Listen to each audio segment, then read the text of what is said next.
Hello, hello, hello, everyone! Mike Arnold here, co-founder, Pat Trading Partners, along with Bob Iacchino. Hold on, let me just adjust something there. I had to adjust the camera. It was a little off.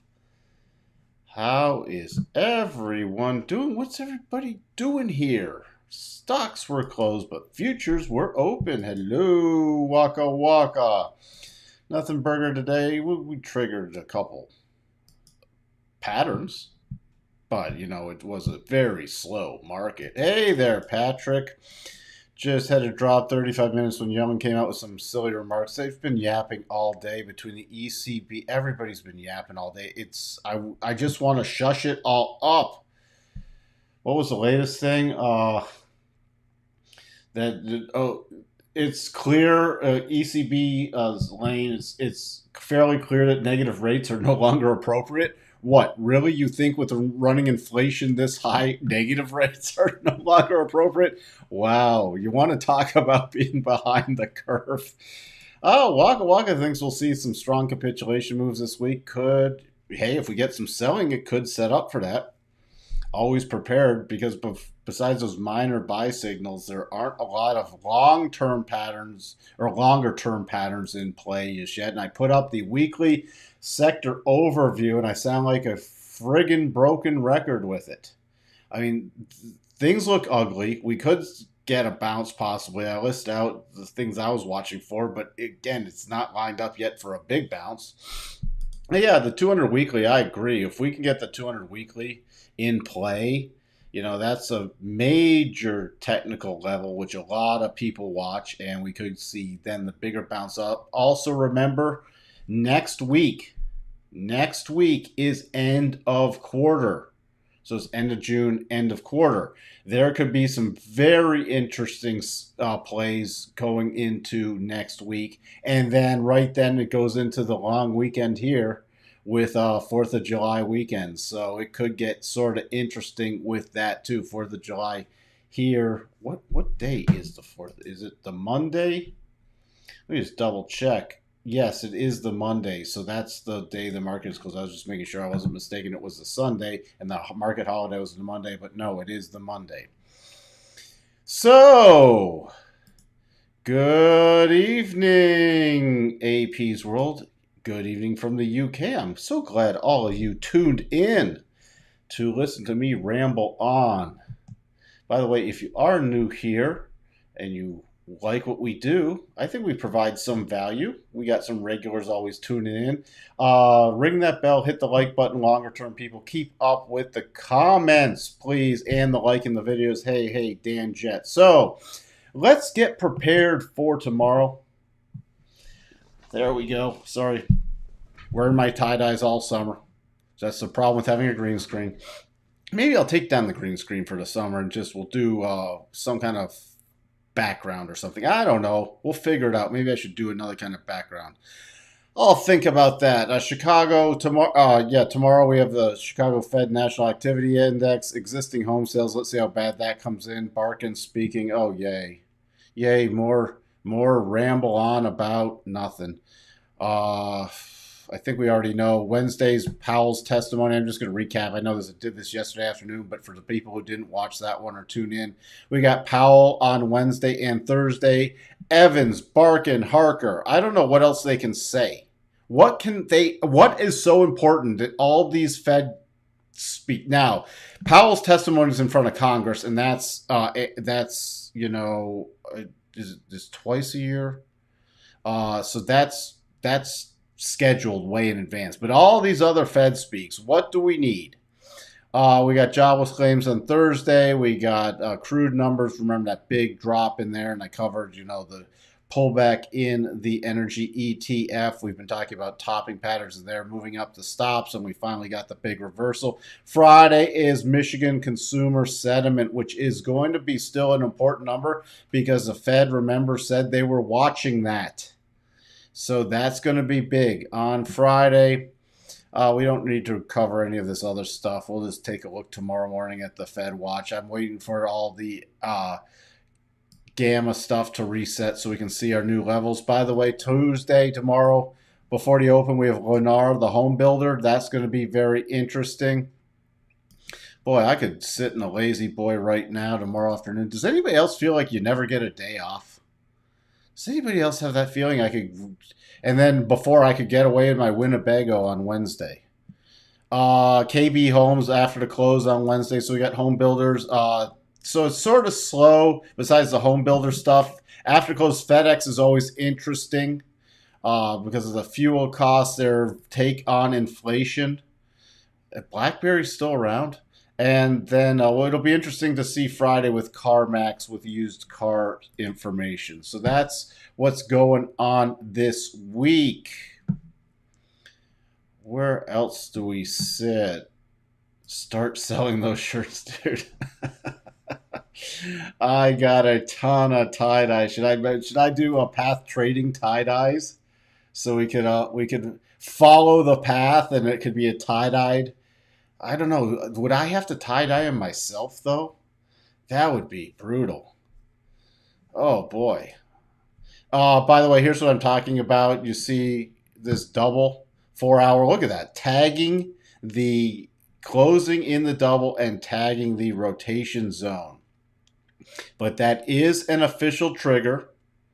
So we're going to be watching for the continued follow through. There is the clear path on the 4 hour. This is a tougher pattern to trade because you do have the breakdown levels right about there. It's nice that you have the clear path, and look at this. You get this stop. It did actually close above this key area, and you do have a clear path on the 1 hour also. So you sort of have a little breakdown zone depending on the 4 or 1 hour, and we already tagged that one. So you get a couple minor stopping points, and then if it can get some momentum over the next couple days into this area, we could actually see this roll up. One of the things I talked about, we have cycles on the daily trying to roll up, and we have cycles on the weekly. Come on, weekly. Come on. What's going on? Oh, don't do this right now. Fuck.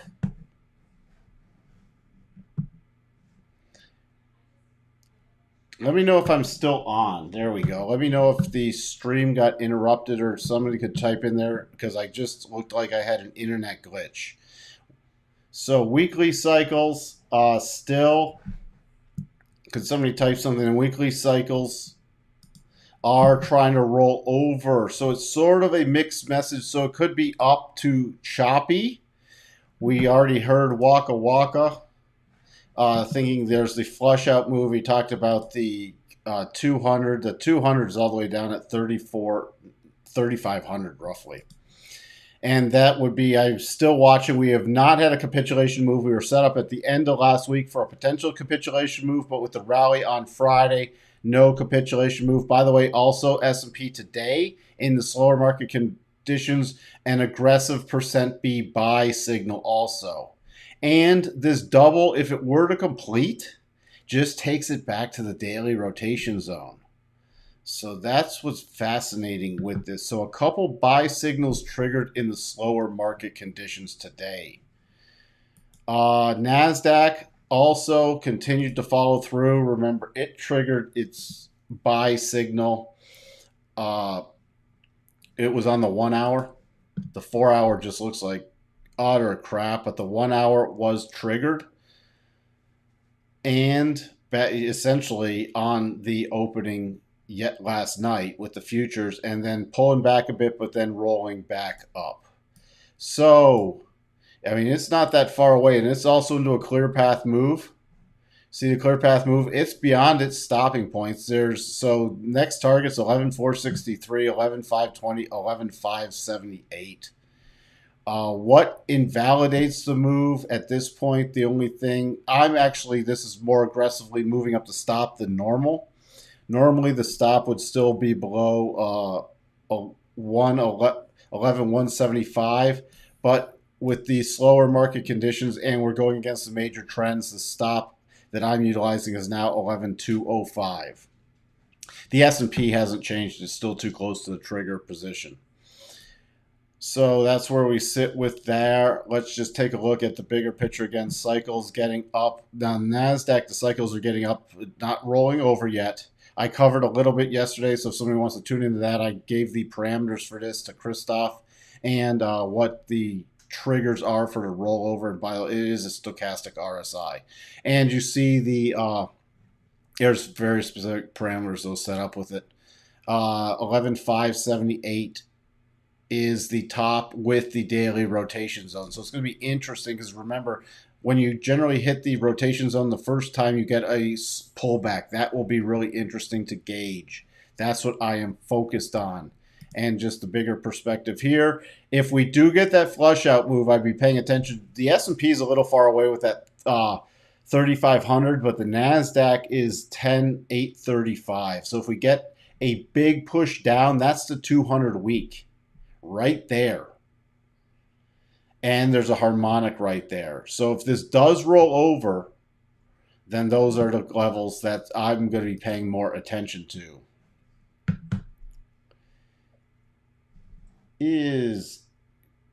Can somebody type in to the chat and let me know if it's still streaming okay? Let me see here. Hold on. Sorry for the interruption. I'm just checking. All right. Looks like it is still streaming, but I might not be getting. Let's see. Might not be getting comments. Or I'm looking at all my different monitors here. Okay. Yes. Thank you, Davey. Because again, I had a little technical glitch. I didn't want to make sure I was just talking to myself. Else I would have started the broadcast over again. Perfect. Thank you, everyone. All right. The potential double, which is even sloppier on the Dow, coming up against the 4-hour rotation zone, confirmed, not yet triggered, still needs a close above 32.12. Essentially, I'd just be watching for the close above the 21 EMA, which is the blue line. 34.54, you do have the breakdown zone right in the middle there, or right before there. So, again, that's a little area to, you have to be nimble around. Then 35.72, 30,700. So that's key. But this is a lot sloppier one with this push down here from the 17th of June and then the re-rotation back down. On the daily, cycles trying to turn up also, and we'd virtually be hitting the other side of the rotation zone here. Also keep in mind with this last push down, I didn't mention it in the NASDAQ or the S&P, we do have some divergent setups. I normally like the triple divergent setups stronger than just the double divergence for a stronger bottom.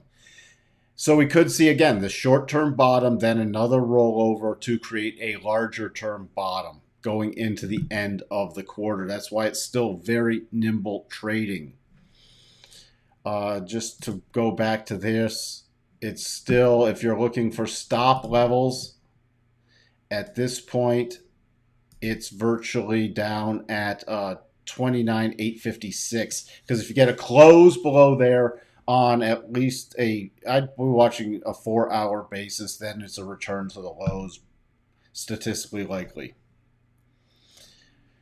Russell, again, this is a confirmed double, but not yet triggered. I'd be watching for the close above the 21 EMA 1690, and then we'd be going 1707, 1716, 1726. Clear path move.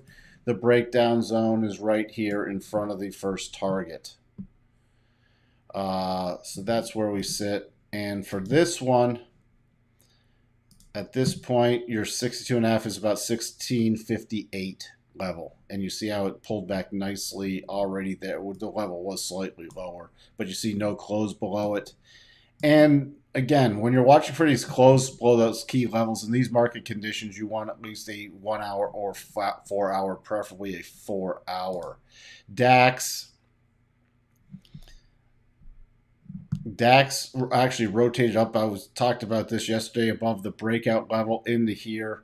So I'm just watching for any pullbacks and then a rotation back up 13,189. You get back below about 13,100. We're going to retest the lows.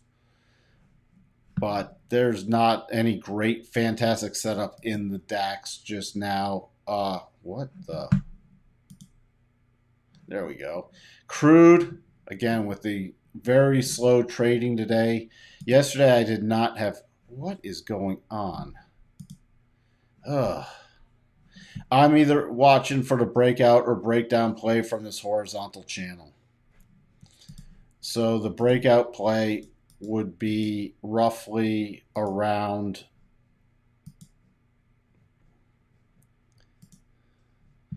above about 109.25 on a closing basis. Then it's the target of the 50 on the 1 hour with the first target 110.48.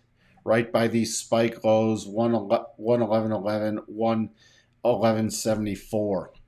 If we do break back down, I wish my data would come in. I don't know why 4-hour data isn't working on crude. All right, if we do break down, still key area, we now have two bottoms down here, not a double bottom. That was the horizontal channel, but the key support's coming in about 105.21 to 104.49, a close below 104.49. We expect lower prices then. Well, that's why we'll have to watch this 62.5, Davey, because if that closed below there, then statistically we could easily return to 100. Let's see what else. Natural gas completed its double top pattern today. So that is all done. And the double bottom never triggered and is invalid now. So don't have a strong bottoming pattern. The aggressive buy is a close above today's high. But that would be for a return to the daily rotation zone. Okay, so and you have a little gap fill in there. So again, these have to be nimble against that trend. Not much with gold. We'll hopefully need to get some more info, but not any great new setups with gold. I forgot to cover silver the other day, but silver, I haven't covered it in a couple days, finished that double bottom pattern, and now there's nothing. Notes, not unable to get to the first target, but we still have the double. This is nowhere near getting stopped out. But the notes stop at this point being that close to that target. Below 105.04 on a closing basis is the stop. Dollar index sort of coiling up into a consolidation pattern you see here. Inside bar. So this is trying to figure out where to go. Longer term potential double top not yet invalidated. VIX, we'll talk about the VIX tomorrow. Oh, by the way, keep an eye. Again, major. See, they stepped in again. Look at this. It was all the way up before it reopened. It was up, at 42 basis points. This is going to get very interesting. They are having to constantly step in. It's every day now. So keep paying attention to the Japanese 10-year because they're like, all right, what are we doing with that peg? And they're so far trying to hold it, but it's getting challenged every day. And there are strategies where you can trade the foreign exchange and trade this in conjunction, and it gets very interesting. By the way, Bitcoin finally got that little bounce over the last couple days. Little double top trigger. First and second targets are hit after reversing at that harmonic. Gonna keep an eye. This other double is still in play. But if we get the market bounce over the next couple days, I'm watching for a corrective pattern and then another rollover trade in Bitcoin. Tesla. Tesla's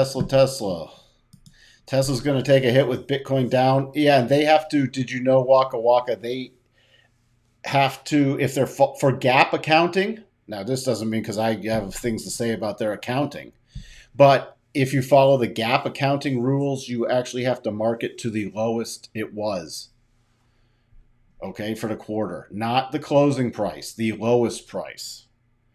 So they actually have to mark their position back down to that 17,700 price unless it goes lower before then. So that could get very interesting.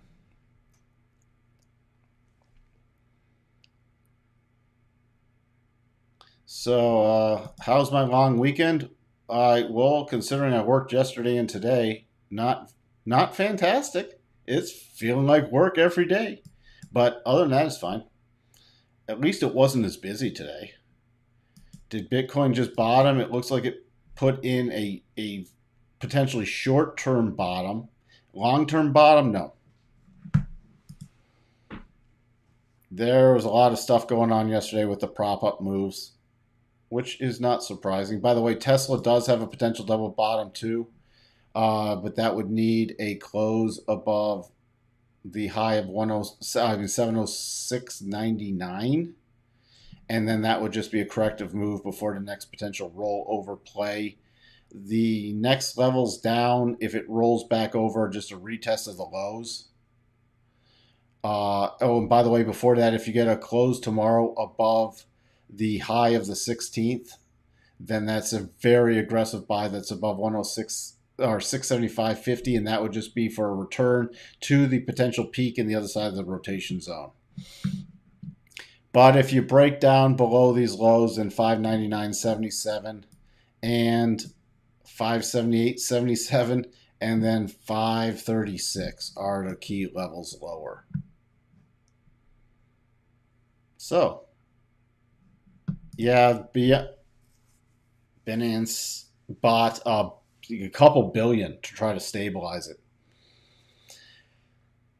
Yeah, so it's going to still get interesting. We're going to see, especially when we get now, if we get a capitulation move, that would be really interesting because a strong downward push could be even bigger trouble for the cryptos. Yeah, but BOJ can be a lot bigger than Binance or Binance or whatever we call it. I don't even know how to say that damn thing. But yeah, the BOJ can last longer than Binance. Keep that in mind. But that could be a very interesting trade because they say we can go unlimited. You at some point you can't go unlimited. All right, so that's what I am mainly looking at. Again, if we start to get even more of a rally, first thing I'm turning to is mega caps and short squeeze stocks. So could somebody block that comment, please?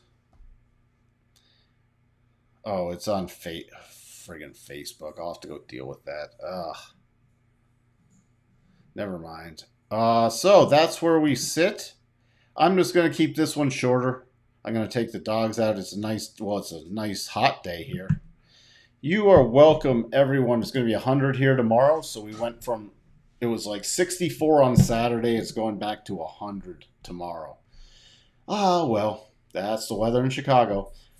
Thank you, everyone, for joining me. Sorry for the little technical issues. I will be back tomorrow morning so we'll cover overnight price action, see where we stand to help fine tune us for the start of the shortened trading week. Thank you again for being here, and I'll talk to everyone later. Bye for now.